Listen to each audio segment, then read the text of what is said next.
భారత ప్రధాని మోదీ ఇటీవలే ఇజ్రాయెల్లో పర్యటించారు కదా సార్. మోదీ ఇజ్రాయెల్ పర్యటన అయిన వెంటనే యుద్ధం స్టార్ట్ అయింది. ఇరాన్ పై ఇజ్రాయెల్ అమెరికాల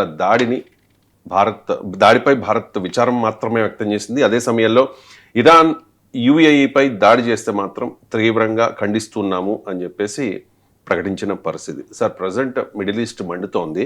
ఇండియన్ ఫారెన్ పాలసీస్తో సంకేతం ఏంటి సార్?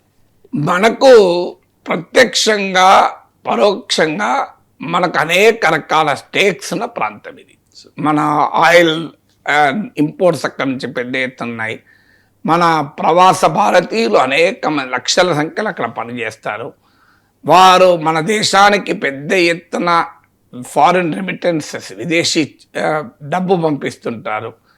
సో మనకు స్ట్రాటజిక్ గాను, ఎకనామిక్ గాను, ఎమోషనల్ గాను బాగా అటాచ్మెంట్ ఉన్న ప్రాంతం. ఈ ప్రాంతంలో మనకు ఇజ్రాయెల్ మిత్రదేశము, ఇరాన్ అంతకన్నా ముందు నుంచి మిత్రదేశం. మిగతా దేశాలు కూడా మనకు మిత్రదేశాలు. మనం ఏం చేయాలి? మిత్రుల మధ్య జరిగితే చెప్పగలిగితే అందరికీ చెప్పి మీ ఘర్షణ ఆపాలి. ఎందుకంటే మన ప్రైమ్ మినిస్టర్ ఫేమస్ కదా, this is not the era of war అని చెప్పాడు కదా.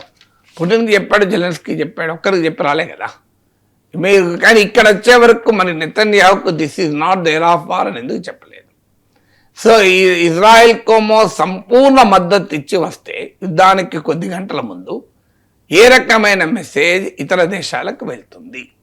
Indian neutrality, India's non alignment ఏమైనట్లు?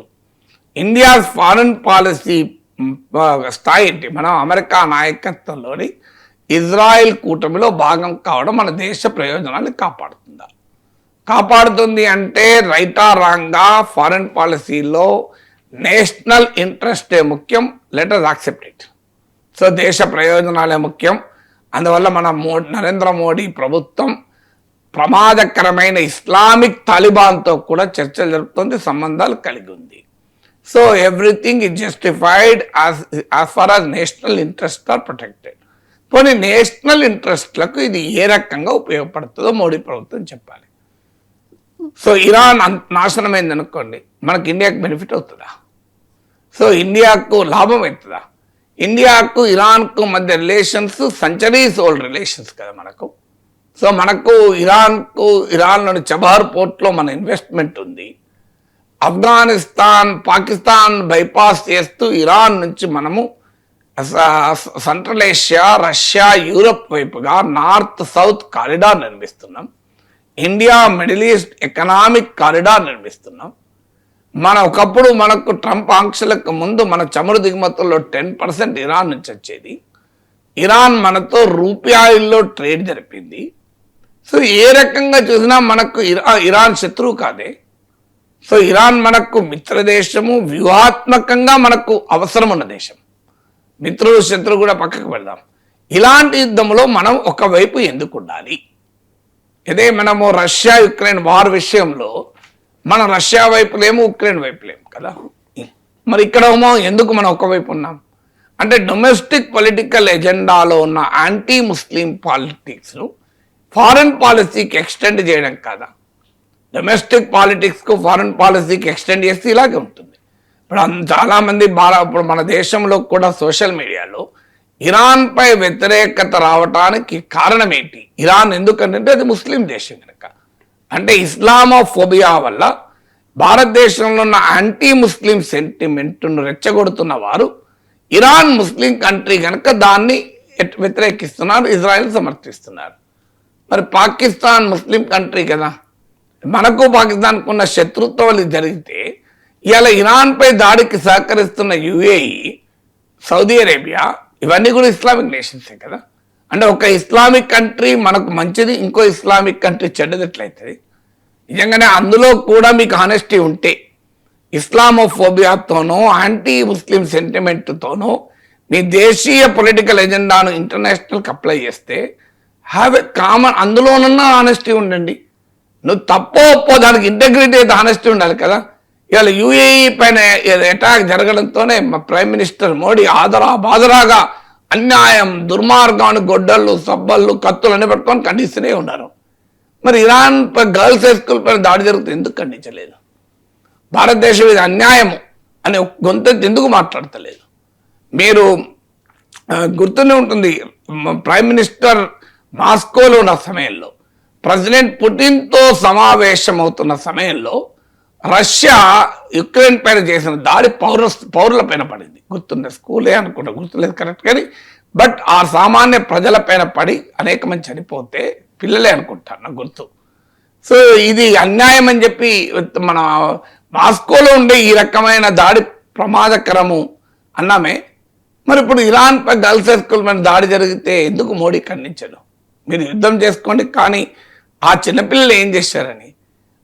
ఇక్కడ దేశీయ రాజకీయాల్లో ఉండే విద్వేషాన్ని ఫారిన్ పాలసీకి అప్లై చేయడం అనేది ప్రమాదకరం. రేపు ఇరాన్ విషయంలో జరుగుతున్న విధానం ట్రంప్ రేపు మన విషయంలో ఎందుకు చేయాలనుకుంటున్నారు మీరు? ఇప్పుడు ట్రంప్కు తన ఇంట్రెస్ట్లు ముఖ్యం, పాకిస్తాన్ మొత్తం అమ్ముకోవడానికి అప్పచెప్పడానికి రెడీగా ఉంది, ఇండియా రెడీగా లేదు. రేపు పాకిస్తాన్ కోసం మీరు కాశ్మీర్ను పాకిస్తాన్కు వదిలేయండి, లేకపోతే మీ పైకి యుద్ధ విమానాలు పంపిస్తాము అంటే మన ఆన్సర్ ఏంటి? కాశ్మీర్లో మీరు ఉక్కు పాదంతో అణచివేస్తున్నారు మానవ హక్కుల్ని, అందువల్ల నేను యుద్ధ ట్యాంకులు పంపిస్తాను మనం ఒప్పుకుందామా? సో ఒక్కసారి ఇంటర్నేషనల్ ఆర్డర్ బ్రేక్ అయితే ప్రతి కంట్రీకి అది ప్రమాదకరమే అవుతుంది. ఇప్పుడు మన దగ్గర కూడా అణ్వాయుధాలు 1974లో 1998లో మన అణుపరీక్షలు జరిపినప్పుడు అమెరికా మన పైన ఆంక్షలు పెట్టలేదా? మర్చిపోయామా? సో అందువల్ల మన పైన ఆంక్షలు పెట్టినప్పుడు మనం ఖండించాం, ఇరాన్ పైన ఉత్తర కొరియా పైన ఆంక్షలు పెడుతున్నామో సమర్థిస్తామా? సో ఏ రకంగా ఈ రకమైన వరల్డ్ ఆర్డర్ ఉంటే అందులో పాకిస్తాన్ సహకారంతో నడిచే ఆ ట్రంప్ వైఖరి వల్ల ఇండియాకి ఏ రకమైన ప్రయోజనం కలుగుతుందో చెప్పాలి. అందువల్ల it's a very big foreign policy blunder. నిజంగా ఈ టైంలో ఇజ్రాయెల్కి వెళ్ళడం అనేది very big foreign policy blunder. మనకు భారతదేశ ప్రయోజనాలకు ఏమాత్రం ఉపయోగపడేది. వెనిజులా విషయంలో మనం చూసాం, కనీసం అమెరికా పేరు కూడా ప్రస్తావించడానికి ధైర్యం చేయలే. వెనిజులాపై దాడి అని ఇండియన్ గవర్నమెంట్ ఇచ్చిన స్టేట్మెంట్లో అమెరికా అన్న వర్డ్ లేదు. సో ఇంత భయపడితే పోనీ అమెరికా ఏమైనా మనకు ఉపయోగపడుతుందా అంటే అమెరికా ఏమంటుంది? చైనాకు వ్యతిరేకంగా ఇండియాకు సహకరించడానికి సిద్ధంగా ఉందా? అమెరికా చైనా కలిపితే G2 అవుతుందని చెప్తున్నాడు. పోనీ మనకు పాకిస్తాన్ మధ్యలో ఏమన్నా మనకు ఉపయోగపడుతుందా? అమెరికా పాకిస్తాన్ నిన్నగా మనోడు Pakistan great man, terrific man అంటున్నాడే. I love Pakistan, I love India అని ఇంతవరకు నాకు గుర్తున్నంత వరకు ఐ లవ్ మోడీ అంటున్నాడు. ఐ లవ్ మోడీ అని అన్నాడు ట్రంప్ తప్ప ఐ లవ్ ఇండియా అన్న పదం ట్రంప్ నోట్లకి వచ్చినట్లేదు ఇప్పటి వరకు కూడా. కానీ ఐ లవ్ పాకిస్తాన్ అంటున్నాడే. అంటే మోడీ పైన ప్రేమ ఉంటే సరిపోతుందా? భారతదేశం పైన ప్రేమ ఉండాలి కదా. సో అందువల్ల మీకు ఇది క్లియర్ ఫారిన్ పాలసీ డిజాస్టర్. ఒక రకంగా ఇది major foreign policy disaster. Already India US trade deal పైన మనం ఈ డిజాస్టర్ చూసాం. ఒక్క 18 రోజులు 15 రోజులు ఆగి ఉంటే ఇవాళ మనకు 15% టారిఫే ఉండేది. కానీ మన మోడీ ఆదరాబాదరాగా ట్రంప్తో కుదుర్చుకున్న ఒప్పందం వల్ల 18% ఉంది. మనం ఏం లాభంతో ఉందా? మనం జీరో డ్యూటీకి ఎలా చెప్తే 18%, మనం జీరో డ్యూటీ ఎలా చెప్పినా 15% ఉంటుంది. సో ఈ ట్రేడ్ డీల్ వల్ల ఇండియా పైన అదనంగా సుంకాల భారం ఒప్పుకున్నాం, పైగా మనము జీరో డ్యూటీకి అనుమతించాం. సో ప్రపంచంలో బ్రెజిల్, సౌత్ ఆఫ్రికా లాంటి దేశాలేమో తొందరపడకపోతే మనం ఎందుకు తొందరపడ్డాం?